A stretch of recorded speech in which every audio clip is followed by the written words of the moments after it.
Hello, and welcome to another transmission from the land of 10,000 streams. It's a free 3 day online streaming music festival taking place April 24th through the 26th at landof10kstreams.com and sponsored by our good friends at Minnesota Public Radio, The Current.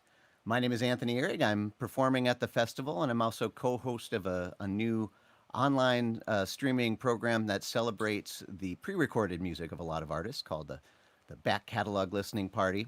And today we are joined by a very special guest, one of the headliners of the festival, closing out Friday night at 9:30, Mr.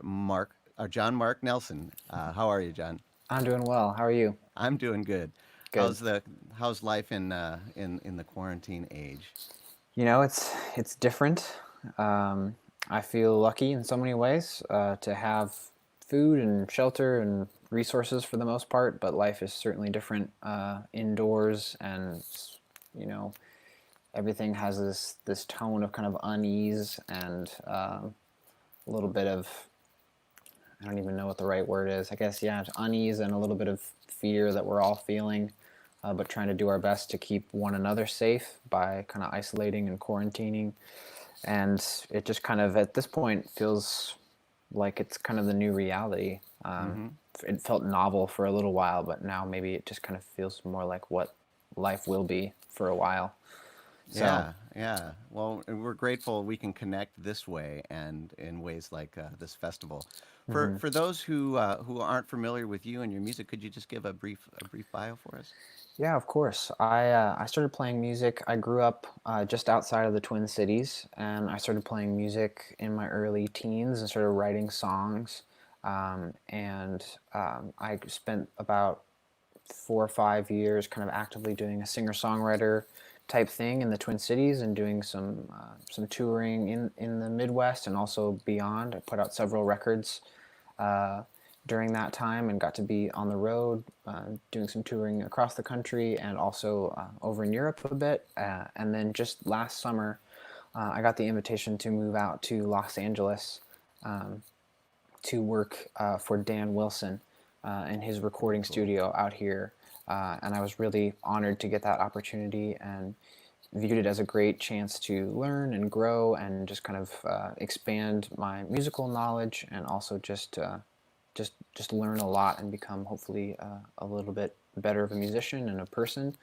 And so my wife and I moved out here in July, and we're sort of just starting to get settled into a new life. And then this all hit, Wow. and now we're adjusting to a new life. Yeah, that has got to be quite a transition coming from the Twin Cities. But what a great opportunity to work with Dan Wilson, one of the prides of Minnesota. hmm Can you tell me a little bit about your relationship with Dan and how that came about? Yeah, so I met Dan actually just this year for the first time in person. I knew obviously of him and his great work, but I didn't know him personally. And we ended up having a few conversations through a mutual friend of ours, Jeremy Messersmith. And because of Jeremy, we ended up meeting in person, and it just so happened that around the time that we met in person, he was looking for someone to come and work full time at his studio because he has typically had a full time employee there, and someone had just vacated the position in the past few months before we met, and so it just kind of came up in conversation, and we talked about it more and more. And then I ended up going out to LA and kind of giving it a trial run, and then shortly after that, decided to move and accept the job. So ever since then, I've been working almost every day with Dan and getting to know him and learning so much from him, and it's really just a great experience. That's awesome. That's great. I've been a fan since the Trip Shakespeare days, so Yeah. that's just great to hear. All right, so one of the things that this festival is trying to do is not only connect musicians with their fans and give them the fans an opportunity to support them at a time when you can't be touring and doing that thing, those hmm types of things, but also support music and the arts in other ways. And all of the surplus funds for this festival, that anything that's not being used for operating costs, is going to go to the Everwood Farmstead Foundation. And I was told that you have a bit of a history with this foundation. I was wondering if you could talk a little bit about that experience. Yeah, of course. Everwood has been a pretty integral part of my artistic life since I started playing music in the Twin Cities, probably maybe 4 or even close to 5 years ago, maybe, I was invited to perform out at their beautiful space in Glenwood City, Wisconsin. And that was my first introduction to the farm. And I just remember stepping onto that property for the first time, just realizing that I was in a special place and there was something really unique about it. And then meeting Bill and Chris, who run the foundation, they quickly became fast friends and just sort of companions in my artistic journey. So I performed out at the barn, and then I think the following summer I returned to teach. I taught a songwriting workshop at the farm because they have a lot of initiatives through their foundation, but one of them is that they not only have performances that people can come to, but also lots of workshops and educational opportunities as well. So I performed the following year, I taught. And then I've been to a lot of their concerts just because I love what they bring through. I saw S. Carey there. I've seen plays there. I've been to like dinners in the barn there. It's just a really, really special place. And then they kind of really became a cornerstone of my musical life when I actually ended up recording an album there in their barn. Oh, cool. I had a collection of songs that I wanted to record over a summer, and I had asked them, they were kind of floating the idea of starting an artist retreat and sort of an artist residency there. And they had invited me out there to kind of give it a trial run and see what it would be like to kind of live on the property and make some music. And I thought that maybe I would get a few songs. I ended up doing a whole record out there in their over 100-year-old barn. I got to set up some recording equipment and record songs there, which was really, really fun and special. It was a really like transformative time in my life, and I'm so grateful that they made that possible. So I'm just a huge believer in what they do. I think any artist that kind of passes through any of their many facets of, is better for it. I think that anyone who just goes as an attendant of their programming, their shows, their workshops, they'll be better for it. I just think that what they do is so good for the world, and I'm grateful that they do it, and I'm grateful to be one of their artist advocates. That's amazing. That's amazing. For those of you who are just joining us, Mr. John Mark Nelson is talking about the Everwood Farmstead Foundation. It's an organization that will be getting any surplus funds that come into the Land of 10,000 Streams Festival that isn't needed for operating costs. It's going to go support artists like John Mark Nelson and others who can have these opportunities to perform and to write and to learn. So that's great. Thank you for sharing that. Of course. Before we wrap things up, there is one more topic that I wanted to ask you about, and that is your latest single. A very timely one. A lot of people in the Twin Cities might be aware of this. There was a great article in the Star Tribune about it. But the song is "You Are the One," and it has a bit of a tie-in to these times right now. Do you want to tell us a little bit about that?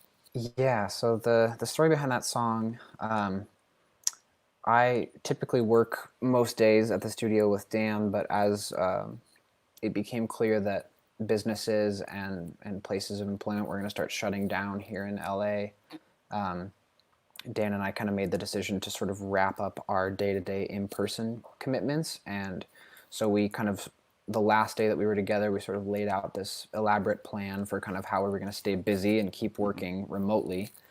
And one of the things that Dan kind of put as an initiative is he said, well, if we're going to be apart, it's a great time to write a bunch of songs. So I'll write a bunch of songs and send them to you. You write a bunch of songs and send them to me, and we'll just kind of try to play on each other's songs and give each other notes and feedback on our songs.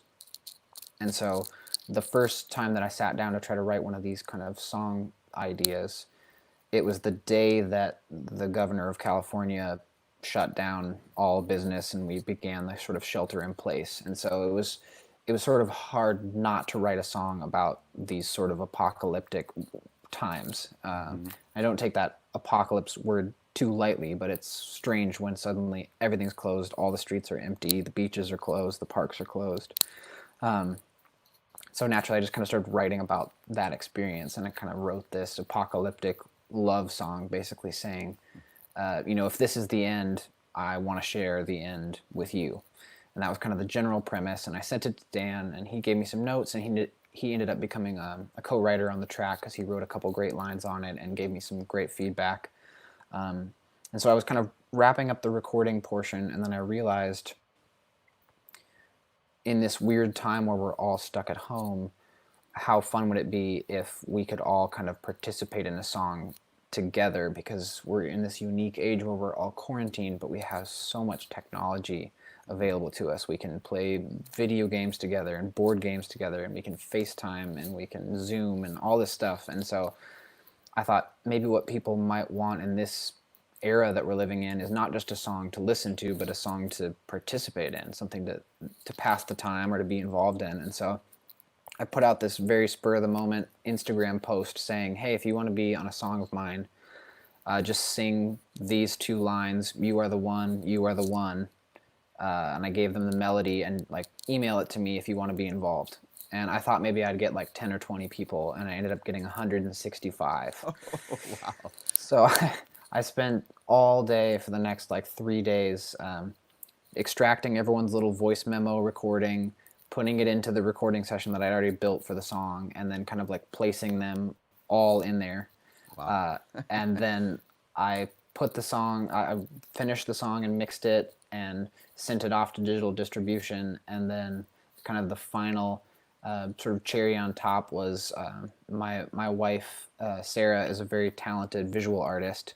And she had been doing some kind of sketch ideas for the cover art of what we might put out for it. And we thought maybe, oh, it could be fun if there was kind of a slightly hand-drawn sort of lyric video or something to go with it. Mm-hmm. And that ended up just snowballing into, she ended up spending days and days and days making a full animation for the 2.5 minute song or whatever it is. And so those factors kind of all came together, where it's a little bit of me, it's a little bit of Sarah, it's a little bit of Dan, and then it's all of these singers, strangers from all over the internet singing together. And it felt like a nice way to just remind people that, hey, these are strange times, but we're in it together no matter what. And almost became less of a romantic love song and more of a, hey, let's stick together. We're gonna make it through this, and remember that no matter what we face, we should probably face it together and not alone. Well, it's a very uplifting tune, and the visuals. I did see the video. The visuals are gorgeous, and as the song is too. I encourage all of you to go check it out. You are the one. The video is on your YouTube channel, I assume, and Yes. and other places. It's a great tune, and give you a little taste of what you're going to hear on Friday, April 24th at 9:30 p.m. here at Land of 10,000 Streams. John Mark Nelson will be capping off Friday night on the virtual main stage. John Mark Nelson, thank you so much Of for course. joining us Thank you. today. And yeah, I'm really looking forward to your set on the 24th. Thank you. Take Thanks so care. much.